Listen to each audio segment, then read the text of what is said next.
तो स्वागत करते हैं आप सबका अपने YouTube चैनल एग्लो एडुकोर में। आज हम देखेंगे क्लास 10th का 4th चैप्टर है हमारा कार्बन एंड इट्स कंपाउंड का सेकंड लेक्चर। ठीक है, पहले लेक्चर में हम लोगों ने कार्बन के बारे में बहुत सारी जानकारी ली और हम सीखते सीखते यहाँ तक पहुँच चुके थे कि कार्बन में बॉन्ड कैसे बनता है।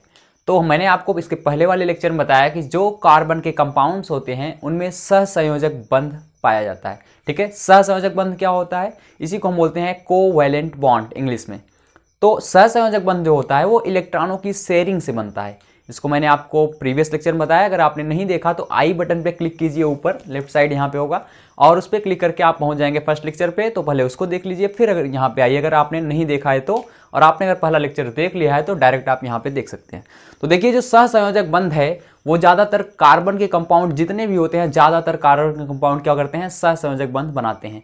लेकिन कुछ कंपाउंड्स होते हैं कार्बन के जो आयनिक बंध भी बनाते हैं, वो आप क्लास 11th में पढ़ेंगे कौन से कंपाउंड है। यहाँ पे हमको कोवैलेंट कंपाउंड के बारे में ही पढ़ना है। तो लेक्चर 2 को हम स्टार्ट करते हैं जहाँ से एंड किया था मैंने लेक्चर 1 में। लेक्चर 1 में मैंने आपको बताया था कि जो हाइड्रोजन है, ठीक है, जिसको H2 बोले, अगर हाइड्रोजन गैस जो होता है वो क्या करता है, इलेक्ट्रॉनों को शेयर करता है। दो हाइड्रोजन के एटम होते हैं, तो जो पहला वाला एटम है इसके पास एक ही इलेक्ट्रॉन है। अगर आप इलेक्ट्रॉनिक कॉन्फ़िगरेशन करेंगे हाइड्रोजन का तो इसके बाहरी कोश में आप देखेंगे केवल एक ही इलेक्ट्रॉन है।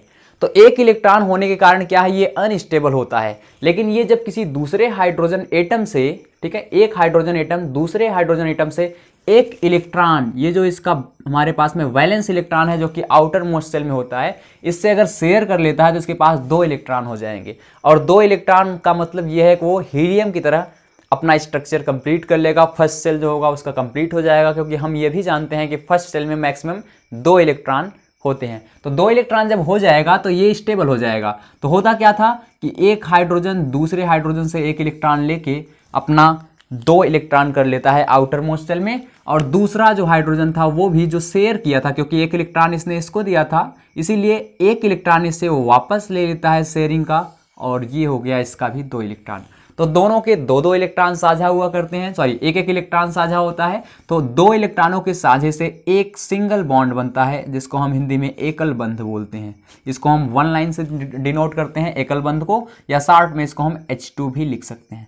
तो यहाँ तक मैंने आपको बताया था। इसके आगे कुछ कंपाउंड्स के बारे में मैं आपको और बताता हूँ जो कि कोवैलेंट बॉन्ड या कह सकते हो सहसंयोजक बंध के द्वारा बनते हैं। तो चलिए स्टार्ट करते हैं आज, और धीरे धीरे हम नए नए कंपाउंड्स के स्ट्रक्चर बनाते हुए आगे चलेंगे कार्बन के स्ट्रक्चर के ऊपर। ठीक है, तो सबसे पहले हम लोग कुछ दूसरे स्ट्रक्चर देख लेते हैं जो कार्बन से रिलेटेड नहीं है, फिर हम पहुंचेंगे कार्बन से रिलेटेड जो कंपाउंड हो गए हमारे पास में, जिसको हम कार्बनिक कंपाउंड बोलते हैं, उनका स्ट्रक्चर कैसे होता है, उनमें कोवैलेंट बॉन्ड कैसे बनता है। तो स्टार्ट करते हैं हम क्लोरीन से। आपको याद होगा कि क्लोरीन गैस का फार्मूला होता है Cl2।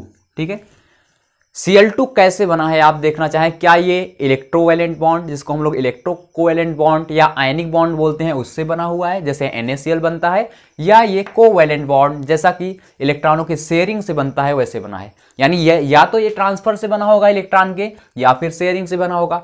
पता करने के लिए हमको क्या करना पड़ेगा, देखिए, पता करने के लिए हमको एक Cl एटम यहाँ से क्लोरीन एटम लेना होगा, उसका इलेक्ट्रॉनिक कॉन्फ़िगरेशन करना होगा। तो आपको यहाँ पे ये याद होना चाहिए कि क्लोरीन का एटॉमिक नंबर क्या होता है। अगर आपको नहीं याद है तो कम से कम आप 20 तक के, ठीक है, कम से कम बता रहा हूँ 20 तक, और आगे तो आपकी लिमिट है 118 एलिमेंट्स हैं, जितना आप चाहें उतना याद कर सकते हैं। लेकिन कम से कम 20 तत्वों के, फर्स्ट जो हमारे पास में प्रथम 20 तत्व हैं उनके एटॉमिक नंबर को आप याद कर लीजिए, तो यहाँ पे आपके लिए थोड़ी सी सुविधा हो जाएगी। तो Cl का 17 होता है एटॉमिक नंबर यानी परमाणु क्रमांक। तो इसका जब आप इलेक्ट्रॉनिक विन्यास करेंगे, क्योंकि हम जानते हैं जितना जिसका परमाणु क्रमांक होगा उसमें उतने ही इलेक्ट्रॉन होते हैं, उतने ही प्रोटॉन होते हैं, यदि वो न्यूट्रल है, उसके ऊपर कोई चार्ज नहीं है। तो अगर उसके ऊपर चार्ज आ जाता है तो उस पर इलेक्ट्रॉन का नंबर कम ज़्यादा हो सकता है, लेकिन प्रोटॉन और हमारे पास में परमाणु क्रमांक Z कभी भी चेंज नहीं होते। यहाँ Z क्या है, एटॉमिक नंबर है, E इलेक्ट्रॉन है, P प्रोटॉन है। तो ये तीनों सेम रहते हैं जब इसके ऊपर कोई चार्ज नहीं है। तो जैसे Cl माइनस हो जाता, तो माइनस का मतलब है कि एक इलेक्ट्रॉन ये कहीं से लिया हुआ है। इसके पहले लेक्चर मैंने तीसरे ही चैप्टर में ये सारी चीजें आपको बता चुके हैं। तो चलते हैं यहाँ पे आगे करते हैं। तो Cl माइनस होता तो इसके पास 18 हो जाते इलेक्ट्रॉन, और Cl प्लस होता तो एक इलेक्ट्रॉन यहाँ से चला जाता, यानी 16 हो जाता। ठीक, तो इसका इलेक्ट्रॉनिक कॉन्फ़िगरेशन करते हैं। तो देखिए इसमें कितने सेल बनते हैं, 17 इलेक्ट्रॉन टोटल हैं। तो फर्स्ट सेल में हम जानते हैं मैक्सिमम 2 इलेक्ट्रॉन आ सकते हैं, सेकेंड सेल जो हमारा होता है एल, उसमें मैक्सिमम 8 इलेक्ट्रॉन हो सकते हैं। और जो थर्ड सेल बचा के एल एम, एम में आप काउंट कीजिए, 2 फर्स्ट में हो गए, 8 सेकेंड में हो गया, टोटल 10। अभी 17 में से 10 माइनस करेंगे तो 7 इलेक्ट्रॉन बचे, जिसको हम आउटर मोस्ट सेल में रख देंगे। अब यहां पे मैंने आपको बताया है जो आउटर मोस्ट सेल होता है यही इसका वैलेंस सेल होता है, ठीक है, यही इसका संयोजी कोष है। और संयोजी कोष में जो इलेक्ट्रॉन होते हैं उसको हम लोग संयोजी इलेक्ट्रॉन भी बोलते हैं। और इसी से हम लोग इसकी क्या निकालते थे, वैलेंसी। वैलेंस सेल से ही वैलेंसी निकलती है। तो आप यहां से देख सकते हैं कि किसी के आउटर मोस्ट सेल में अगर 7 इलेक्ट्रॉन है तो इसकी वैलेंसी क्या होती है, बताया था ना, 4 से ज्यादा हो जाए तो 8 में से माइनस कर देंगे, तो 8 माइनस 7, 8 माइनस आउटर मोस्ट में 7 इलेक्ट्रॉन है तो इसकी वैलेंसी हो जाएगी 1। 1 अगर आउटर मोस्ट में होता तो वही उसकी वैलेंसी 2 होता, तो वही थी 3 होता, वही थी 4 होता, वही थी। लेकिन 4 से जैसे ही ज्यादा होगा 5 होगा, 8 में से माइनस करेंगे, 6 होगा, 8 में से माइनस करेंगे, तो ये माइनस करके मैंने देखा कि इसकी वैलेंसी क्या हो गई, 1 आ गई। इसका मतलब ये केवल कहीं ना कहीं एक सिंगल बॉन्ड बना सकता है किसी के साथ। तो अभी तो मैंने एक Cl का लिखा, दूसरा Cl भी ऐसा ही होगा, सेम ऐसा ही। तो दोनों Cl का क्यों ना मैं इसका आउटर मोस्ट स्ट्रक्चर आपको बना के दिखा दूं। तो जैसे ये Cl है, इसके पास कितने इलेक्ट्रॉन है, मान लीजिए फर्स्ट Cl 1, ठीक है, 2, 3, 4, 5, 6, 7 इलेक्ट्रॉन हो गए आउटर मोस्ट सेल में। अब एक Cl, क्योंकि Cl2 में 2 Cl हैं तो एक Cl हमें और बनाना पड़ेगा। चलिए बना लेते हैं, एक Cl और हो गया। इसमें भी उतने ही इलेक्ट्रॉन होंगे जितने पहले, क्योंकि दोनों के दोनों Cl हैं। तो इसके भी मैं बना देता हूं 7 इलेक्ट्रॉन यहाँ पे, 1, 2, 3, 4, 5, 6, 7, ठीक।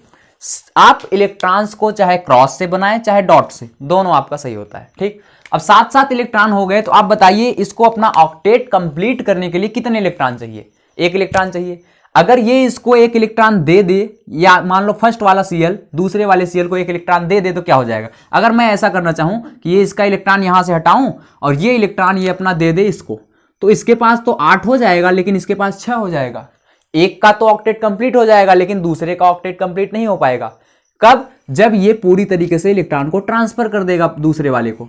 तो यानी ट्रांसफर वाला बॉन्ड तो यहां पे बन ही नहीं सकता। ट्रांसफर वाले इलेक्ट्रॉन के ट्रांसफर से जो बॉन्ड बनता है, जिसमें चार्जेज आ जाते हैं, के ऊपर प्लस आ जाता है, जिसपे जाता है, जिसमें इलेक्ट्रॉन जाएगा उसके ऊपर माइनस आ जाएगा, उसको हम बोलते हैं आयनिक बॉन्ड। तो आयनिक बंध बनने का यहाँ कोई चांस ही नहीं है, क्योंकि एक स्टेबल हो रहा है, दूसरा वाला बेचारा अनस्टेबल हो जा रहा है। तो यहां हम आयनिक बंध नहीं बनाएंगे। इसका मतलब जैसे थे पहले, मैं उसी तरीके से इसको फिर से वापस कर देता हूं। अब देखते हैं हम कोवैलेंट बॉन्ड बना के। कोवैलेंट बॉन्ड में क्या होता है कि एक इलेक्ट्रॉनों की साझेदारी होती है, और जब इलेक्ट्रॉनों की साझेदारी होती है तो दोनों के दोनों Cl क्या करते हैं, उस इलेक्ट्रॉन का यूज कर सकते हैं। लेकिन ट्रांसफर में ये नहीं होता था। ट्रांसफर में अगर आपने ट्रांसफर कर दिया तो पूरी तरीके से आपने ये इलेक्ट्रॉन इसको दे दिया, लेकिन साझे में ऐसा नहीं होता। साझे में दोनों यूज करेंगे। तो करना क्या है हमको, इसके पास 7 इलेक्ट्रॉन है, तो 1 इलेक्ट्रॉन इससे ये शेयर यानी कि वापस मांग लेकर बोलेगा मेरे को शेयर कर दो 1 इलेक्ट्रॉन। तो इसका अगर 1 इलेक्ट्रॉन ये लेता है पहला वाला Cl, तो 7 तो इसके पास पहले से थे, 1 इससे ले लिया, टोटल कितने हो गए इसके पास, 8 इलेक्ट्रॉन। अब इसका ऑक्टेट कंप्लीट हो गया। लेकिन ये क्या करेगा, अभी भी इसके पास 7 ही हैं, तो ये बोलेगा जो मैंने आपको 1 शेयर दिया था तो 1 आप भी मुझे दे दीजिए, मेरा भी ऑक्टेट कंप्लीट हो जाए। तो ये भी Cl क्या करता है, इस वाले Cl को वो इलेक्ट्रॉन दे देगा। तो जैसे ही ये दोनों आपस में एक एक इलेक्ट्रॉन की शेयरिंग करेंगे तो इनके बीच में क्या होगा, एक बॉन्ड बनता है। क्योंकि एक एक इलेक्ट्रॉन की शेयरिंग हुई है तो इसलिए कैसा बॉन्ड बनेगा, सिंगल बॉन्ड। 2-2 इलेक्ट्रॉन की शेयरिंग होती तो कैसा होता, डबल बॉन्ड। 3-3 का ट्रिपल बॉन्ड। क्या 4-4 की भी शेयरिंग होती, नहीं, 4 की शेयरिंग नहीं पॉसिबल है। कैसे क्यों नहीं होती, आप क्लास 11th में पहुंचेंगे तो आपको बता दिया जाएगा, ठीक है। मैं ही बताऊंगा 11th में भी, मैं भी केमिस्ट्री पढ़ाऊंगा आपको, तो वहां पे आप देख सकते हैं। तो इसमें देखिए मैं क्या करना सकता हूं, Cl सिंगल बॉन्ड Cl, क्यों, क्योंकि दोनों के बीच में एक एक, इसी को हम बोलते हैं Cl2। यानी Cl2 के अंदर भी कैसा कोवैलेंट बॉन्ड है, सिंगल बॉन्ड, ठीक है, सिंगल बॉन्ड है, यानी एकल बंध इसको बोलते हैं हिंदी में। तो एकल बंध किसमें पाया गया, आपने देखा हाइड्रोजन के अंदर एकल बंध, क्लोरीन के अंदर एकल बंध। तो अच्छा, कुछ द्विबंध के भी एग्जाम्पल देख लेते हैं। क्या हर जगह पे एकल ही बंध होंगे, नहीं, ऐसा नहीं है। तो इसको इरेज करता हूं, मैं कुछ एग्जाम्पल आपको द्विबंध के देता हूं जिसमें डबल बॉन्ड पाए जाएंगे। जैसे डबल बॉन्ड का एग्जाम्पल आपने O2 में मैं दिखाता हूं। ऑक्सीजन जो गैस होता है हमारे पास में, उसमें डबल डबल बॉन्ड पाए जाते हैं। तो चलिए O2 का स्ट्रक्चर बना के आपको चीजों को समझाता हूं मैं। तो देखिए, आप जब O2 का स्ट्रक्चर आप बनाएंगे ऑक्सीजन गैस का, तो इसमें 2 O हैं, एक O यहाँ, एक O और होगा। तो पहले मैं एक O का इलेक्ट्रॉनिक कॉन्फ़िगरेशन निकाल लूं तो सेकंड का तो ऑटोमेटिक पता चल जाएगा। तो ऑक्सीजन कितना होता है परमाणु क्रमांक, याद कीजिए, ऑक्सीजन का होता है 8, ठीक है। तो 8 होता है इसका एटॉमिक नंबर। जब 8 है इसका एटॉमिक नंबर तो K सेल में कितने इलेक्ट्रॉन होंगे, 2, L में कितने होंगे, 6, ठीक है। टोटल हो गए इसके 2 और 6, 8। आउटर मोस्ट सेल में इलेक्ट्रॉन है 6, इसकी वैलेंसी कितनी होगी, 8 - 6 यानी 2, तो इसकी वैलेंसी कितनी हो गई, 2। आप बड़े अच्छी तरीके से याद रख सकते हैं, इसकी वैलेंसी है 2, यानी वो कहीं ना कहीं 2 बॉन्ड बनाएगा। 2 इलेक्ट्रॉन किसी से इसको लेना पड़ेगा तब जाके इसका ऑक्टेट कंप्लीट होगा, क्योंकि 6 इलेक्ट्रॉन देना मुश्किल है। लेकिन फिर से वही बात है, क्या 2 O, कोई एक O मैं बनाता हूं, इसके चारों तरफ कितने इलेक्ट्रॉन है, 6, 1 2 3 4 5 6। दूसरा O भी बना लेता हूं क्योंकि O2 में 2 O हैं, ठीक है, 2 O है ना, तो 2 बनाता हूं, एक O और बनाता हूं। इसके इलेक्ट्रॉन्स को मैं ब्लैक कलर से बनाता हूं। तो 1 2 3 4 5 6, ये हो गए इसके इलेक्ट्रॉन। अब देखिए दोनों के इलेक्ट्रॉन, अगर पहला वाला अपना 2 इलेक्ट्रॉन दूसरे वाले को दे देता है तो दूसरा वाला का ऑक्टेट तो कंप्लीट हो जाएगा, लेकिन पहले वाले का ऑक्टेट गड़बड़ हो जाएगा। पहले वाले में 2 इलेक्ट्रॉन देने के बाद केवल 4 इलेक्ट्रॉन बचेंगे, क्योंकि 4 इलेक्ट्रॉन से उसका ऑक्टेट कंप्लीट हो नहीं सकता, इसलिए ये ऐसा नहीं करेगा, कभी नहीं करेगा। आयनिक बॉन्ड तो बनाएगा ही नहीं, भूल के भी ये इलेक्ट्रॉन अपना नहीं देगा। बोलेगा अच्छा शेयर करें तो हो सकता है दोनों का फायदा हो जाए, बिल्कुल होगा। जब क्या करेगा, शेयरिंग में क्या करेगा कि ये 6 इलेक्ट्रॉन है इसके पास, ये बोलेगा मुझे 2 इलेक्ट्रॉन दे दो, मेरे 2 इलेक्ट्रॉन कम हो रहे हैं, तो 2 इलेक्ट्रॉन आप दे दीजिए तो मैं शेयर कर लेता हूं आपसे और मेरा ऑक्टेट हो जाएगा कंप्लीट। ये भी बोलेगा कि भाई मैंने आपको 2 इलेक्ट्रॉन शेयर किया, आप भी मुझे 2 इलेक्ट्रॉन शेयर कर दीजिए, मेरा भी 6 2 कितना हो जाएगा, 8। 6 इसके पास पहले से था, 2 इलेक्ट्रॉन इससे शेयर किया, 8 हो गया, दोनों का 8। तो अब दोनों हैप्पी हो गए, ठीक है। जब दोनों हैप्पी हो गए तो यहां पे देखिए एक इलेक्ट्रॉन और एक इलेक्ट्रॉन एक बॉन्ड, और एक इलेक्ट्रॉन एक इलेक्ट्रॉन एक बॉन्ड, और यानी यहां पे 2 बॉन्ड बन रहे हैं, इसका 2 इलेक्ट्रॉन इसका 2 इलेक्ट्रॉन। तो 2 इलेक्ट्रॉन जब किसी 2 एटम्स के कंबाइन करते हैं या शेयर करते हैं तो वहां पे कौन सा बॉन्ड बनता है, डबल बॉन्ड। तो ये हो गया O डबल बॉन्ड O, ठीक है, इसी को हम बोलते हैं O2। तो ये था O2 में। तो ऑक्सीजन में कैसी, ऑक्सीजन गैस जो होती है उसमें कौन सा हमारे पास में बॉन्ड पाया जाता है, डबल बॉन्ड। कैसी बॉन्डिंग है, कोवैलेंट या सहसंयोजक बांध, बिल्कुल। तो आगे चलते हैं, अब हो गया ऑक्सीजन का, देख लेते हैं नाइट्रोजन। तो नाइट्रोजन में देखिए N2 है, अब थोड़ा सा मैं फास्ट चलूंगा पहले से। N2 है यानी एक N का 7 होता है एटॉमिक नंबर, कॉन्फ़िगरेशन करोगे 2 5 आएगा, K में 2 और L में 5 इलेक्ट्रॉन। 5 की आप अगर निकालना चाहें तो यहां से वैलेंसी निकाल सकते हैं, वैलेंसी आएगी इसकी 3, क्योंकि 8 - 5 = 3, यानी कहीं ना कहीं 3 बॉन्ड बनाएगा। लेकिन फिर से वही यहाँ पे कोवैलेंट बॉन्ड ही बनता है, सहसंयोजक बॉन्ड बनेगा। कैसे, N के पास यहाँ पे है 5 इलेक्ट्रॉन बाहरी कोश में, 1 2 3 4 5, दूसरे N के पास भी 5 इलेक्ट्रॉन होगा, 1 2 3 4 5, तो 5 5 इलेक्ट्रॉन दोनों के पास हैं। अच्छा, तो 5 के लिए इसको कितना लेना पड़ेगा, इससे 3 लेगा तो 5 3 8 होगा, तो 3 इलेक्ट्रॉन ये इससे साझा कर लेगा। ये भी क्या करेगा, 5 इसके पास भी था तो 3 इससे भी साझा कर लेगा, तो ये कितना हो गया, 5 3 8, 5 3 8, दोनों का 8 8 हो गया। अब यहाँ पे देखो 3 3 इलेक्ट्रॉन साझे हुए हैं, 3 3 इलेक्ट्रॉन का मतलब समझ रहे हो, ट्रिपल बॉन्ड बनेगा यहाँ पे, ट्रिपल बॉन्ड, ठीक है, N ट्रिपल बॉन्ड N। अब इसके बाद आप सोचेंगे, इसी को बोलते हैं N2 हम लोग, ये भी कोवैलेंट बॉन्ड होता है N2 में, यानी सहसंयोजक बंध होता है और 3 3 बॉन्ड पाए जाते हैं। C, आप सोचेंगे C2 क्यों नहीं बनता, क्योंकि C का होता है 6, ठीक है, 2 4 और दूसरे का भी 2 4, तो 4 4 इलेक्ट्रॉन का साझा करके C4 बॉन्ड C क्यों नहीं बनता, ठीक है। तो ये अनस्टेबल हो जाता है, क्योंकि ये सारे क्या होते हैं, इनमें बॉन्ड बनता है तो स्ट्रॉन्ग अट्रैक्शन होता है बॉन्ड्स के बीच में और ये स्टेबल होते हैं, लेकिन ये अनस्टेबल हो जाता है। क्यों, इसका रीजन हम 11th में आप पढ़ेंगे, केमिकल बॉन्डिंग में मैं आपको 11th में बताऊंगा इसको, ठीक है। तो यहां पे बस इतना जानते रहिए कि कभी भी 4 बॉन्ड नहीं बनते हैं, ठीक है, बहुत स्पेशल टाइप है, उसमें हम लोग कहीं कहीं पे बन सकता था, लेकिन उसको आप क्लास 11th में सीखेंगे, ठीक। तो ये हो गया ट्रिपल बॉन्ड कैसा होता है। क्या सर कुछ और भी एग्जाम्पल हम लोग देख सकते हैं, बिल्कुल। आप, मैं इसको इरेज करता हूं N2 और O2 को, और आपको बताता हूं कुछ स्पेशल और भी जिसमें कोवैलेंट बॉन्ड्स पाए जाते हैं, एग्जाम्पल देके आपको। जैसे आप देखेंगे NH3 को क्या बोलते हैं, अमोनिया। तो अमोनिया में भी ये देखेंगे आपकी कोवैलेंट बॉन्ड पाया जाता है। तो अमोनिया का मैं कोवैलेंट बॉन्ड कैसे बनता है उसका मैं आपको यहाँ पे एग्जांपल देता हूँ। देखिए अमोनिया हालांकि कार्बनिक कंपाउंड नहीं है, ध्यान देना, अभी जितने भी मैं यहाँ पे बना रहा हूँ कोई भी कार्बनिक कंपाउंड नहीं है। अब हम पढ़ रहे हैं कार्बन के बारे में, तो इसके अगले वाले लेक्चर में सारे के सारे कार्बनिक कंपाउंड ही मिलेंगे, लेकिन यहाँ भी मैं जाते जाते लास्ट में 2-3 एग्जाम्पल दे दूंगा आपको। NH3 का देखिए क्या होगा, NH3 में N है, जो अकेला होता है उसको हमेशा सेंटर में बनाया कीजिए, ठीक है, अकेला है तो कहां बनाएंगे, सेंटर में। तो N का अभी निकाला था इलेक्ट्रॉनिक कॉन्फ़िगरेशन कि N का इलेक्ट्रॉनिक कॉन्फ़िगरेशन होगा 2 और 5, ठीक है, 7 होता है एटॉमिक नंबर, 2 5 आएगा। इसका मतलब इसमें कितने इलेक्ट्रॉन है, टोटल 5 इलेक्ट्रॉन है आउटर मोस्ट सेल में, उसी को हमको यहाँ पे ड्रा करना होता है। बाहर वाले सेल में कितने इलेक्ट्रॉन है उसको ड्रा कर लो। तो यहाँ ड्रा करता हूं मैं, 1 2 3 4 5 हो गया।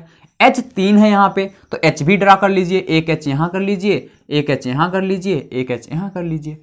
हर H के पास एक एक इलेक्ट्रॉन होगा, आपको पता है, क्योंकि H की तो फर्स्ट ही नंबर पे आता है, एटॉमिक नंबर एक ही है, तो सबके पास एक एक इलेक्ट्रॉन होगा, ये तो पता है।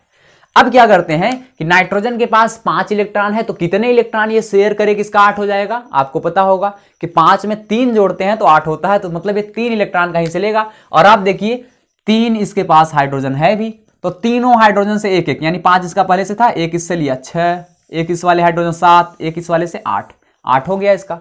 ये तो हैप्पी हो गया नाइट्रोजन की मेरा 8 हो गया, लेकिन ये हाइड्रोजन क्या कहेगा, हाइड्रोजन के पास अभी भी एक है, ये कहेगा मैंने आपको एक शेयर किया है, ये वाला ध्यान देना, एक हाइड्रोजन एक ही शेयर किया है, तो ये कहेगा मुझे भी आप एक इलेक्ट्रॉन दे दीजिए, ये ले लिया। ये भी कहेगा मुझे भी एक इलेक्ट्रॉन दे दो, ये भी ले लिया। ये कहेगा मुझे भी, तो सारे एक एक इलेक्ट्रॉन का साझा करेंगे। देखिए इस नाइट्रोजन के बीच में इस हाइड्रोजन से एक एक इलेक्ट्रॉन का साझा है, तो N single bond N H, इस नाइट्रोजन से इस H के बीच में एक बॉन्ड एक एक इलेक्ट्रॉन का, तो सिंगल बॉन्ड, यहाँ पे भी सिंगल बॉन्ड। तो ये आप देखेंगे कि NH3 में जितने भी H हैं सारे H N से कैसे जुड़े हैं, सिंगल बॉन्ड से। तो ये है हमारा NH3 का स्ट्रक्चर। ऐसे ही O2 बनता है, H2O बनता है, ठीक है। H2O का स्ट्रक्चर कैसे बनाएंगे हम लोग, जैसे H2O, O इसमें देखिए जो अकेला हो उसको सेंटर में हमेशा लिखना है। H2O में O अकेला है, तो O हमारे पास में यहाँ पे है, उसको सेंटर में लिखिए। H2 है तो H को किनारे किनारे लिख दीजिए। ऐसे बनाने का तरीका सीखिए आप। अब क्या करेंगे, O में कितने इलेक्ट्रॉन है, तो आप O की निकाल लीजिए, क्या वैलेंस इलेक्ट्रॉनिक कॉन्फ़िगरेशन कर लो। O का 8 होता है तो 2 6, यानी 6 इलेक्ट्रॉन बाहरी कोष में, तो इसको बना दो 1 2 3, ठीक है, 1 2 3 4 5 6। हाइड्रोजन में एक अभी बताया था, एक इसका एक इसका। अब क्या करेगा कि ये ऑक्सीजन 6 है तो एक इससे लेगा 7, एक इससे लेगा 8। और हाइड्रोजन क्या करेगा, हाइड्रोजन बोलेगा एक एक दिया है मैंने आपको 8 करने के लिए, तो आप भी मुझे वापस कर दो। तो ये देखो, ये वाला ऑक्सीजन इस वाले हाइड्रोजन से ऐसे बॉन्ड बनाए, ये वाला ऑक्सीजन इस वाले से एक एक का शेयर किया, तो सिंगल बॉन्ड। अब देखते होंगे आप यहाँ पे 2 इलेक्ट्रॉन नीचे बच गए, 2 इलेक्ट्रॉन ऊपर बच गए। इसको आप ऐसे दिखा भी सकते हैं, मैंने यहाँ पे छोड़ भी दिया, जैसे N के केस में भी 2 बचा था यहाँ पे, तो इसको आप यहाँ डिनोट कर सकते हैं, ठीक है। इसी को लोन पेयर बोलते हैं, जब एक पेयर इलेक्ट्रॉन बच जाता है इसको बोला जाता है लोन पेयर। तो ये है, इसमें देखिए जैसे 2 लोन पेयर है, ये क्या है, ये क्या है, ये दोनों ये हैं लोन पेयर, ठीक है। तो लोन पेयर का नाम याद रखना, लोन मतलब होता है अकेला, पेयर मतलब जोड़ा। तो एकल जोड़ा जो बच जाता है, यहाँ पे जैसे H2O में कितने लोन पेयर है, 1 2 लोन पेयर। NH3 यानी अमोनिया में एक ही लोन पेयर है, तो ये लोन पेयर थे। तो ये मैंने आपको कुछ अकार्बनिक यौगिकों के एग्जाम्पल देके जिनमें सहसंयोजक बंध पाया जाता है बताया। अब मैं 2 ऐसे एग्जाम्पल लेता हूं जो कार्बनिक यौगिक के एग्जाम्पल हैं, ठीक है। 2 ही एग्जाम्पल लूंगा, एक कार्बन डाइऑक्साइड का मैं आपको बताऊंगा और एक मैं बताऊंगा आपको CH4 का। इसके आगे की चीज़ें आगे के क्लास में मैं आपको बताता रहूँगा बहुत सारे, क्योंकि अगले लेक्चर में सारे के सारे कार्बनिक कंपाउंड ही मिलेंगे आपको। तो देखिए 2 मैं एग्जाम्पल लेके बताता हूँ। एक है CO2, ठीक है, CO2। तो CO2 में देखिए C अकेला एक है, तो C को हमेशा सेंटर में बना लीजिए, ठीक है। अब जब C सेंटर में हो गया तो और O कहाँ बनेगा, एक O यहाँ और एक O यहाँ, ये 2 O हो गए हमारे पास में। अब C के बाहरी कोष में कितने इलेक्ट्रॉन होते हैं, तो C का एटॉमिक नंबर होता है 6, इसका हो जाएगा 2 और 4। तो यहाँ लिखिए 4 इलेक्ट्रॉन है, तो यहाँ बनाइए 1 2, इसके बगैर 3 4, ये 4 इलेक्ट्रॉन C के हो गए। ऑक्सीजन के कितने इलेक्ट्रॉन होंगे, ऑक्सीजन में अभी बताया था ऑक्सीजन का 8 होता है, तो इसका मतलब 2 और 6, 2 और 6 का मतलब 6 इलेक्ट्रॉन एक ऑक्सीजन में। तो बना देते हैं 1 2 3 4 5 6, इसमें भी 1 2 3 4 5 6। अब क्या करेगा कि कार्बन के पास 4 इलेक्ट्रॉन है, तो 4 इलेक्ट्रॉन इसी से ले लेगा तो नहीं काम चलेगा इसका। 2 इससे ले, 2 इससे ले, हमेशा बराबर, क्योंकि दोनों साथ साथ में है तो दोनों से ले लिया जाए, क्या दिक्कत है, एक के ऊपर ही बोझ डाला जाए। और 4 ले लोगे तो अभी बताया था 4 बाउंड तो बन नहीं सकता एक से, इसलिए हम दो दोनों से लेंगे। तो 4 इसके पास है, 2 इससे लिया 6, 2 इससे लिया 8, इसका तो 8 कंप्लीट हो गया। अब इसका अभी भी 6 है इस ऑक्सीजन का, जब ऑक्सीजन का 6 है तो कहेगा कि 6, 2 मैंने आपको दिया, 2 मुझको भी दे दो, 6 2 8 हो गया। ये भी यही कहेगा, 2 मैंने आपको शेयर किया तो आप भी 2 शेयर कर दीजिए, इसका भी 8 हो गया। तो इस तरीके से देखेंगे कि एक कार्बन हर एक ऑक्सीजन से 2 इलेक्ट्रॉन का साझा किया है, तो ये बन जाएगा C डबल बॉन्ड O, और इस साइड भी डबल बॉन्ड O, इसी को बोलते हैं हम लोग क्या, CO2। तो ये क्या है हमारे पास में, ये है CO2 का स्ट्रक्चर। तो ये CO2 एक कार्बनिक कंपाउंड है जिसमें आप देख रहे हैं सहसंयोजक बंध यानी कि कोवैलेंट बॉन्ड पाया जा रहा है, हर O C से डबल बॉन्ड के द्वारा जुड़ा हुआ है। एक और बताता हूं आपको, CH4 सबसे छोटा हाइड्रोकार्बन होता है। हाइड्रोकार्बन उसको बोलते हैं जो केवल हाइड्रोजन और कार्बन से बना होता है। देखिए कार्बन अकेला है तो बीच में बनाइए, ठीक। इसमें कितने इलेक्ट्रॉन है, अभी बताया था कार्बन में 4, तो चारों इलेक्ट्रॉन ऐसे बना लीजिए, 1 2 3 4। हाइड्रोजन 4 है तो चारों हाइड्रोजन को बगल बगल बना दीजिए। एक हाइड्रोजन ये आपका, एक इलेक्ट्रॉन के साथ ये हाइड्रोजन, एक इलेक्ट्रॉन के साथ ये हाइड्रोजन, एक इलेक्ट्रॉन के साथ, और एक हाइड्रोजन और एक इलेक्ट्रॉन के साथ। अब देखिए 4 कार्बन के पास 4 इलेक्ट्रॉन है, 8 करना है तो चारों से एक एक ले ले तो 8 हो गया भाई। तो 4 4 8 हो जाएगा। देखो 4 इसके पास पहले था, एक इससे लिए 5, एक इससे लिए 6, एक इससे लिए 7, एक इससे लिए 8। हाइड्रोजन भी यही करेगा, मैंने आपको एक दिया है तो आप मुझे भी एक दे दीजिए। ये भी कहेगा मुझे भी भाई वापस करो, मेरा भी शेयर लौटाओ, मेरा भी शेयर लौटाओ। तो सारे हाइड्रोजन जो होते हैं सिंगल बॉन्ड से, यानी इसका स्ट्रक्चर हो जाएगा C single bond H single bond H single bond H single bond H, इसको बोलते हैं CH4। ये है मेथेन, ठीक है, इसका नाम क्या है, मेथेन। और ये सबसे स्मॉलेस्ट हाइड्रोकार्बन है, सबसे छोटा हाइड्रोकार्बन है। इसी के आगे हम लोग और सारे हाइड्रोकार्बन को कंटिन्यू करेंगे, ठीक। तो इसका आप एक बार स्क्रीनशॉट ले लीजिए अगर आपको लेना हो इस स्ट्रक्चर को किस तरीके से बनाया गया। मैं आपको यहाँ पे ये हाइड्रोकार्बन के कोवैलेंट बॉन्ड कैसे बनते हैं इनके बारे में बताया। थोड़ा सा मैं आपको और चीज़ें बताना चाहता हूँ कि ये कार्बन के कंपाउंड तो बहुत हैं, कितने हैं अभी आप आगे देखेंगे चैप्टर में, सारे कार्बन के ही कंपाउंड मिलेंगे। स्टार्टिंग मैंने कुछ इनऑर्गेनिक के भी कंपाउंड लिए, लेकिन लास्ट मैंने आपको कार्बनिक कंपाउंड में कैसे कोवैलेंट पाए जाते हैं इसके बारे में बताया। अब ध्यान दीजिए कि कार्बनिक कंपाउंड तो हैं बहुत सारे, लेकिन कुछ कार्बन के अपरूप भी हमारे प्रकृति में उपस्थित हैं। कार्बन के अपरूप किसे बोलते हैं, जो ऐसे कार्बन के कंपाउंड्स जो अलग अलग, जिनका स्ट्रक्चर अलग अलग हो, ठीक है, स्ट्रक्चर अलग अलग हो, फिजिकल प्रॉपर्टी उनकी अलग अलग हो, यानी भौतिक गुणधर्म अलग अलग हो, उनकी संरचना अलग अलग हो, लेकिन केमिकल प्रॉपर्टी एक जैसी हो, उसको बोलते हैं अपरूप, ठीक है, कार्बन के अपरूप। तो कार्बन का जो हमारे पास में अपरूप है मुख्यतः 3 तरह का अपरूप पाया जाता है, जैसे एक ग्रेफाइट है, एक हीरा है, एक बकमिंस्टर फुलेरिन है जिसको हम लोग C60 के नाम से जानते हैं। तो 3 अपरूप हैं, आप याद रखिएगा इसको कार्बन के, ठीक है। तो कार्बन के अपरूप आप ध्यान दीजिए, कार्बन के अपरूप। तो कार्बन के 3 अपरूप हैं, पहला ग्रेफाइट, ठीक है, जो दूसरा हीरा, सब जानते होंगे हीरा के बारे में, और तीसरा है C60, इसका नाम होता है, एक और नाम है बक मिंस्टर फुलरिन, ठीक है, फुलरिन। तो ये इसके 3 अपरूप हुआ करते हैं, इसको C60 भी बोलते हैं, कार्बन 60। तो देखिए तीनों में अंतर क्या है, तीनों कार्बन से बने होते हैं, ठीक है, तीनों में प्योर कार्बन यानी कार्बन के अलावा और कुछ नहीं पाया जाता, लेकिन तीनों का स्ट्रक्चर अलग अलग तरीके का होता है, तीनों की फिजिकल प्रॉपर्टी अलग अलग है, लेकिन केमिकल प्रॉपर्टी सबकी सेम है। तो ये है कार्बन के 3 अपरूप। अब देखिए जैसे ग्रेफाइट है, तो ग्रेफाइट का आप स्ट्रक्चर देखेंगे ना, तो ग्रेफाइट में जो एक कार्बन होता है, हर एक कार्बन कितने कार्बन से जुड़ा होता है, 3 कार्बन से। आप देखेंगे प्रत्येक कार्बन 3 कार्बन से जुड़ा होगा, लेकिन हीरे में ऐसा नहीं है। डायमंड क्या करता है, हर एक कार्बन 4 कार्बन से जुड़ा होता है। ग्रेफाइट का जो स्ट्रक्चर आप देखेंगे आगे चल के, तो ग्रेफाइट का जो स्ट्रक्चर होता है वो कैसा होता है, वो हेक्सागोनल होता है, खटभुजी होता है, ठीक है। लेकिन डायमंड का जो स्ट्रक्चर होता है वो कैसा होता है, टेट्रा, ठीक है, हमारे पास में कैसा होता है, टेट्राहेड्रल, चतुष्फलकी होता है।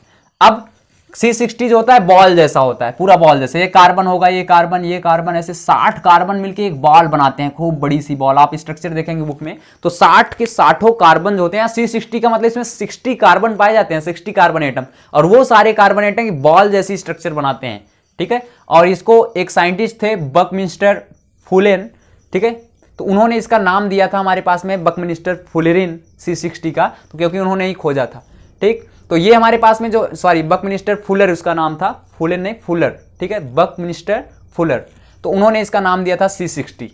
अब देखिए ग्रेफाइट और हीरा थोड़ा सा अंतर है। ग्रेफाइट बहुत अच्छा चमकता है, आपको पता होगा, रिंग वगैरह डायमंड की रिंग आती है, तो ग्रेफाइट जो होता है जहरीला भी होता है, सॉरी, हीरा जो होता है जहरीला भी होता है, लेकिन ग्रेफाइट जो होता है हमारे पास में विद्युत का चालक होता है, ठीक है। अभी तक मैंने आपको मेटल नॉन मेटल बताया था कि सारे मेटल विद्युत का चालन करते हैं, इलेक्ट्रिक कंडक्ट करते हैं, लेकिन नॉन मेटल नहीं करते। लेकिन नॉन मेटल का एक मैंने एग्जांपल दिया था आपको, ग्रेफाइट, जो कि विद्युत का चालन करता है। तो ग्रेफाइट आपने देखा होगा पेंसिल में पाया जाता है, पेंसिल की जो नोक होती है ब्लैक कलर की, वो ग्रेफाइट की बनी होती है और वो विद्युत का चालन करता है। ध्यान दीजिएगा, एक अकेला ऐसा कार्बन का प्रूफ है, क्योंकि कार्बन नॉन मेटल है, नॉन मेटल होते हुए भी इलेक्ट्रिक कंडक्ट करता है। कौन? ग्रेफाइट। ये थोड़ा सा सॉफ्ट होता है, ठीक है, स्मूथ होता है, लेकिन हीरा दुनिया के हमारे प्रकृति में सबसे कठोर, सबसे हार्डेस्ट मटेरियल है हीरा। हीरे के जैसा आज तक कोई कठोर अभी तक हमको कुछ मिला नहीं है।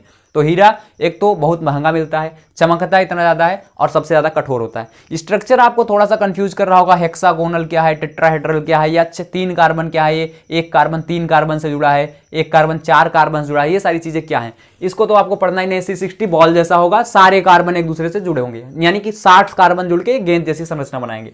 लेकिन ग्रेफाइट में क्या होता है, देखो जैसे ये कार्बन है ना, ये 3 और कार्बन से जुड़ा होगा ऐसे करके। मान लो ये क्या बना रहा है, ये एक हेक्सागोनल बना रहा है स्ट्रक्चर, ये एक खडभुज हो गया, 6 भुजाओं वाला। अब इसी के साथ एक और जोड़ दो खडभुज, ये, ठीक है, ऐसे करके। तो ऐसा स्ट्रक्चर अगर आपको कहीं पे देखने को मिलता है तो वो कैसा होगा, वो ग्रेफाइट का स्ट्रक्चर है, ठीक है, ये है, ये ग्रेफाइट है। आगे आप जोड़ते जाइए ऐसे, तो ये ग्रेफाइट ऐसे बनता है। तो ये ग्रेफाइट देखोगे, अब इसी में आगे जितना मन करे आपको जोड़ते जाइए, ठीक है। और ये जो लेयर्स होती हैं, एक के ऊपर एक प्लेट की तरह पाई जाती है। ये एक लेयर हो गया कार्बन का बना हुआ हेक्सागोन, इसके ऊपर एक और प्लेट पाई जाएगी, इसके ऊपर और एक प्लेट पाई जाएगी, इस तरीके से प्लेट जैसा। अब देखिए एक कार्बन कितने से जुड़ा है, कोई भी कार्बन उठा लीजिए, डॉट बना है, मान लो ये कार्बन, तो देखिए कितने से जुड़ा है, इधर 1, इधर 2, इधर 3, बस।